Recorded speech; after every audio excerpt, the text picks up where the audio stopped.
Nick, let's talk about the Atlanta Falcons. This is a team that over the last few years has been adding key additions all over the offensive side of the ball, really evolving and upgrading. And you kind of have the story on this new and improved Atlanta offense. But before we get there, I want to ask the Falcons fans, is it all Bulldogs out there? Is Georgia Bulldogs the main college in Atlanta? Is there any Ramblin' Wrecks? Is there any Georgia Southern Eagles out there? Let us know what your favorite college football team is below in the comments. We're really curious to know. College football season's on the way. It's going to be here sooner than we know it. So let us know in the comments below, who's your favorite college football team? But all right, Nick, why don't you tell us a little bit more about this new Atlanta offense? Yeah, so we broke down the Atlanta offense pretty deeply a few weeks ago. And one of the things we talked about was Drake London. And he's got all the talent in the world, but how is he going to actually develop as a pro? And all signs say he's developing well ahead of schedule. I mean, I'm doing some research on London and his performance so far in training camp. To a man, everyone is blown away by him. So new Falcons receiver Brian Edwards had this to say. This is according to Sports Talk Atlanta. He kind of reminds me of a shiftier version of Mike Evans down there in Tampa Bay. Much respect to that kid. I can't wait to see him grow and blossom into the great player I know he's going to be. Quarterback guru Jordan Palmer, brother of Carson Palmer, had this to say. I like Drake London as an NFL receiver. His catch radius, his ability to go up and get it. You are creating other places to throw. That guy might look covered, but he's not covered if I throw it there. That he talks about how that really fits well with Desmond Ritter, what Desmond Ritter did in college.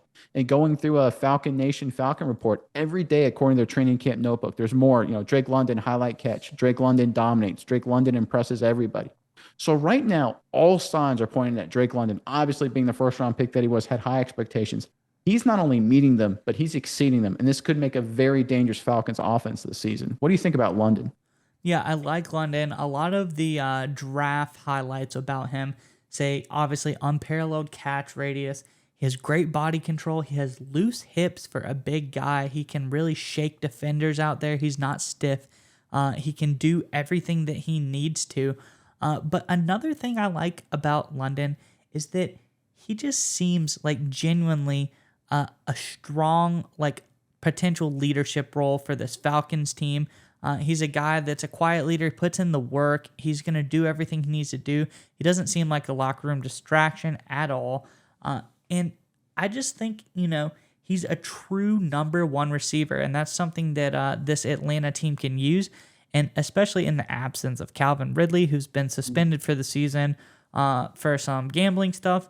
But I think that London will come in and really fit in nicely in that spot that has been left open for the true number one receiver.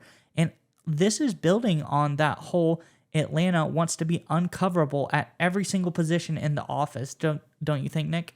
Yeah. So first of all, how crazy does that Ridley suspension look now with everything that's gone down with Watson? That's nuts.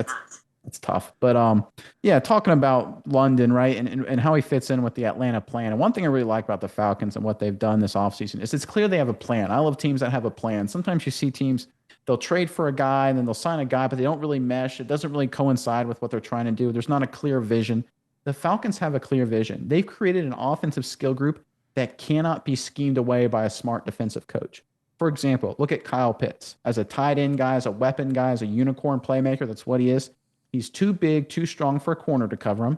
He's too great of an athlete, too great catchability for a safety to cover him. He's obviously too fast, too quick, too athletic for a linebacker to cover him. Matchup nightmare. Look at Cordell Patterson. He comes on the field. You don't know where he's going to line up. Could be a running back, could be offset, could be slot, could be wide. You don't know if it's going to be a running play, play action, standard pass play. No idea. Again, you can't scheme around Cordell Patterson. And London follows that exact same trend because with a guy with his size, strength, and ability to catch the football, you can do whatever coverage you want, on him. You can do man. You can do man press. You can play man off. You can do a cover 3 where you're dropping immediately. You can do cover 2. You can do whatever. Come up with any sort of cover number you want. With his size and strength, reminds me a lot of a guy like Des Bryant. Go back even further, maybe a guy like Larry Fitzgerald. Or whatever you want to coverage you want to throw at him, it doesn't matter because he's just going to go up and get the football. And that's why I can tell, looking at the Falcons, their plan is pretty clear to me, is that they just want guys that create plays and matchup nightmares for opposing defenses that they can't scheme away. And what do you think about what they're going to do here with Marcus Mariota? I can't think of Marcus Mariota ever in his time with the Tennessee Titans where he had anything this depth of skill, position, ability around him. I mean, obviously Mariota had his ups and downs, but do you think this is really a chance for him to break out with this kind of group around him? Yeah, Nick, I think whether you like Mariota or not, whether you think he's the future of the Falcons or not, whether you think Ritter's the future or not, Mariota has never been put in as good of a situation with the weapons-wise as he is now.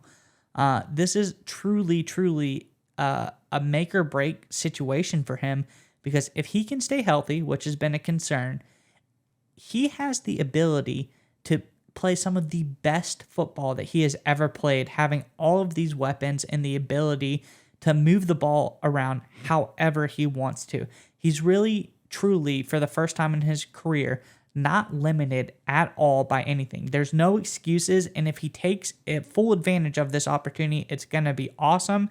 And if not, it's going to leave the door wide open for somebody like Desmond Ridder to come in and take control of this offense. So everything is on Mariota's shoulders. It's up to him whether he wants to be the future of this Falcons team or not. All right, Nick, it's time to get your internet privacy back today on every device you own in any country you want. Don't let anyone but you control your internet. NordVPN keeps you safe from prying eyes wherever you go online with their military-grade encryption. Is your favorite Netflix or streaming content blocked in the US? You can simply connect to one of the many countries available with NordVPN and get the access you need. That's right, Maya. So right now, get our exclusive NordVPN deal here at nordvpn.com/SMI. It's risk-free now with NordVPN's 30-day money-back guarantee. Again, get that exclusive deal, nordvpn.com/SMI.